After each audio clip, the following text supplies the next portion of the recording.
साहब एक तासुर हमारे माशरे में ये भी पाया जाता है कि जो इंसान कामयाब होता है तो उसकी कामयाबी के पीछे कोई ना कोई झूठ फ़रेब शामिल होता है। तो क्या आपकी ज़िंदगी में भी कोई झूठ या फ़रेब का सहारा आपने लिया?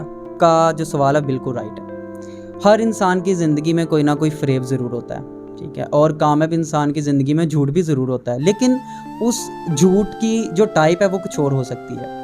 मुझे डेली लाइफ में झूठ बोलना पड़ता है। क्या झूठ बोलना पड़ता है? मेरे पास जो लोग आते हैं ना, उनका दिल कुर्ची कुर्ची हुआ होता है। मेरे पास जब भी कोई आता है तो वो अपने आंसू बड़ी मुश्किल से साफ़ करके आया होता है, और जब वो मुझसे पूछते हैं कि शाह साहब आप कैसे हैं, मैं उनको नहीं कह सकता कि मैं रात को सोया नहीं। मैं उनको नहीं कह उनकी होप है। बिल्कुल, because they want a man of steel.